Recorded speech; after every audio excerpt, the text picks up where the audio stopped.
what's good? You're 4-3 here back in the day, and today, guys, I want to go over the brand new Car Pass cars that are coming to Forza Horizon 4 during Series 4, which makes up the rest of December and the first half of January. And I'm going to say this right now, some of these cars are absolutely amazing. In fact, whenever I put out like the request for you guys to send me like what you guys think should come to Forza Horizon 4, this car is usually at the top of the list. It's usually at least appears on the list. If it's not the top car, it's one of the ones that always makes an appearance. So right now, let's go ahead and get on into it.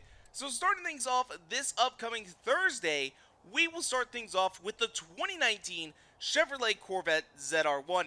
Now this is the first car that I was talking about. The one that always makes an appearance on the list. One of the cars that everybody seems to want, or always at least one or two people are always like, hey, I really want to see this car coming. Because usually it's only one or two people that ever actually make a comment, and the ZR1 is always there.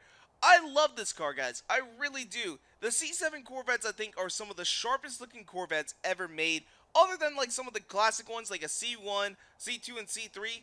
Those cars are classics. They are sharp as hell. But in the modern times, the C7 Corvette, I think, looks absolutely gorgeous. Plus, as well on top of that, this car is a powerhouse. It puts out a grand total of 755 horsepower. And on top of that, just to go ahead and put this out there, Chevrolet has made the crate engine for this car available. So you can buy the motor that's in this thing and put it in whatever the hell you want to. That's ridiculous. In fact, I've got a 2014 Chevrolet Silverado sitting in my driveway right now.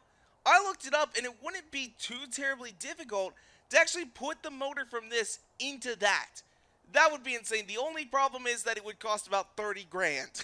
And that's more than I can actually afford to put a 755 horsepower into that truck. Honestly, though, that would be so much fun, guys. I would absolutely love to do that.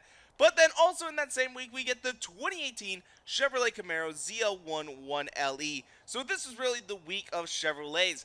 Now the thing is though, we always seem to get a lot of high performance Camaros in car packs. I don't know if you guys have ever noticed this, but I think this is like the third or fourth one that we've gotten, not necessarily in Horizon 4, but just over the last couple of years. I always feel like we always end up with a Camaro somewhere, some way that wasn't in the game originally that's very high performance. So I'm not necessarily super stoked about this, but I will say out of high performance Camaros, this is probably one of my favorites. It is probably my favorite, actually. I will say that. 650 horsepower and 650 pound-feet of torque. Plus, as well, this car is the first vehicle GM has ever produced to have a true carbon fiber spoiler. Think about that, guys. The Corvette ZR1 up here, not a carbon fiber spoiler, but this, carbon fiber spoiler. Although, actually, I will say, this is a 2019 model, so not entirely sure if that's actually accurate. But, I mean, that's kind of dope. I like that. I really, really do. Then starting things up a couple weeks after Christmas, we get the 2018 Morgan Aero GT. Now, for those of you guys unfamiliar with Morgan, Morgan is really famous for two things. First, building cars that look classic and amazing. Second, building their cars out of wood. And I'll tell you guys this car is only one of those things. This car looks classic and amazing, but it's not made out of wood. So Morgan historically builds their cars on a steel chassis with wooden body. This car, on the other hand, is actually an aluminum chassis and an aluminum body. So Morgan, where's the craziness here? Really, you just made a two-door modern sports coupe. That's really what you did here. You just made a two-door sports car. A modern sports car. Where's the craziness with the wood? You can't even be like, well, I hope it doesn't rain today with your top down and then knock on the side panels anymore because, you know, knock on wood. Instead, you're just going to be knocking on aluminum. I don't know, guys. I do love this car. I think it looks absolutely gorgeous, but it's not wood. Come on, Morgan. Come on. Then also this same week, we get the 1970 Triumph TR6 Pi. Both of these are British cars, so we'll call this the week of Britain. Now, this car, I really couldn't find a whole lot of information about it. I actually looked it up, and they're just like, yeah, it's a Triumph TR6. That's all you need to know.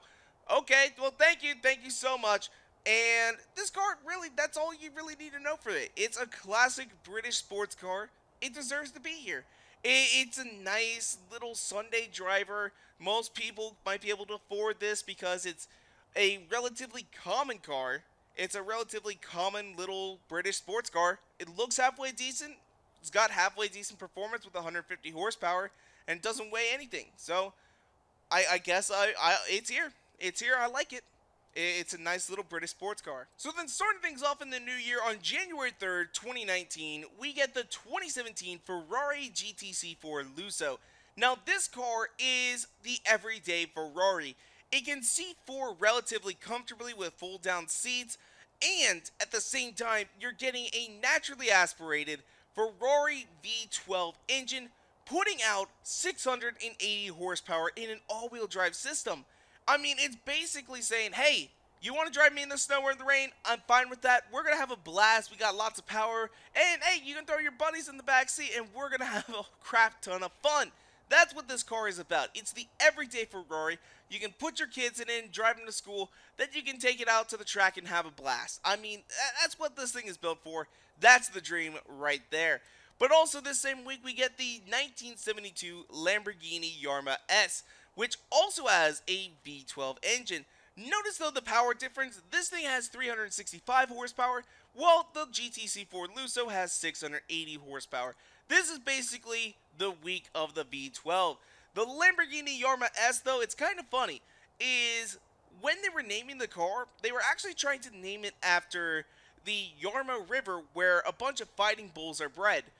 Instead, though, a lot of people confuse it with the Jarma racing track, which is near Madrid. So there is a little bit of confusion on where the name actually comes from, but supposedly it's named after the Jarma River, where fighting bulls are bred, like I said. But the other thing, like I was saying, it has a V12. The power difference between this and the GTC4Lusso is absurd. That is insane. Imagine back in the day, 365 horsepower from a V12 engine. They were probably thinking, holy crap, this is so much power. Oh, what on earth are you ever going to do with 365 horsepower? Where today, a V12 engine putting out 680 horsepower is still kind of low. It's kind of low because I think the Aventador also has a V12. That thing puts out over 700. So 680 is on par. But also, when we go back here to the Corvette, a V8 putting out more than both of those V12s. What on earth is going on, my dudes? What on earth is going on? This car is a classic Lamborghini, so it is going to be a lot of fun, of course. I don't really like its styling, though. I'm not a big fan of how it looks. But, again, like I said, it's a classic Lamborghini. Why not? So then, finally, at the end of this series, on January 10th, 2019, we have what I'm calling the week of oddities, as in cars I had no idea even existed. And starting things off, we had the 1966 Volkswagen double cab pickup. Looking at this thing, honestly, I still don't know why it ever even existed. It only had 53 horsepower and 78 pound-feet of torque. You're not going to be able to really haul anything with this, so it kind of defeats the purpose of actually being a pickup. I really don't get it. Plus, on top of that, weren't vehicles made by Volkswagen in the 60s, weren't most of them rear-engined? Like, this is a microbus, essentially, with a truck bed. And wasn't the microbus rear-engined? So, what on earth did they do with this? Because when you drop the hatch down, are you just going to find a motor and not even be able to put anything back there? Or you're going to have to work everything around the motor? Or they put some kind of level bed across it, where basically you're going to end up overall losing cargo space? Or did they actually make this thing front-engined just for this one vehicle? Because it almost does look like there's an exhaust running underneath the engine to the front. So I don't know what on earth is going on with this thing. I don't know why they built it. It is the funkiest looking thing I've ever seen. But at the same time, I kind of like it. It's unexpected. I didn't know this thing even existed. It's going to be a blast to build here in Forza Horizon 4. But then the same week, we get the 1938 MG TA Midget, which honestly I think is absolutely beautiful. It is gorgeous. I had no idea this thing even existed. And it is a classic British race car. It kind of falls in line with, you know, this classic Triumph that we had over here. But honestly, I love it. I really do. It's low on power. It only has 50 horsepower and 67 pound-feet of torque. But in 1938, you didn't really need that much. Most people weren't like trying to drive their cars really fast. You weren't hauling anything. This car is lightweight. It only has 1,800 pounds. That's all it weighs. It weighs almost nothing. But as well with this car, it warms my heart because basically this was what the Miata was today. Because this was a relatively affordable two-door sports car. Back in the 1938, this car only cost 222 pounds. When converted to today's dollars, it's just under $15,000. That's ridiculously cheap. You know what costs $15,000? Not a whole damn lot. You really can't get a whole lot of cars for less than 15 grand. Honestly, that is remarkable. Now, granted, I will say with this car, it doesn't have a top, so you can't drive it every day like a Miata. But it's that little two-door sports car that you put in the garage and you're like, you know what, today's going to be a nice sunny Sunday, let's take it out for a spin. So but anyway though guys, that's where we're going to go and wrap things up for today. Leave a comment down below and let me know what is your favorite car of the car pack. Mine right now is actually probably tied between this 1938 Midget and the new 2019 Chevrolet Corvette ZR1. Honestly, I can't decide between the two. One of them is extremely slow, but a beautiful classic. The other one is an extremely fast, high horsepower Chevrolet, and plus I had the option of putting the motor in my Silverado. So that's really the only thing pulling this thing up at all, is the fact that I could put the motor in my Silverado if I wanted to.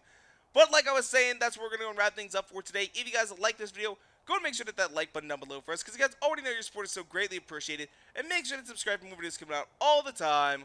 Thank you guys so much for watching. Peace out. Bye.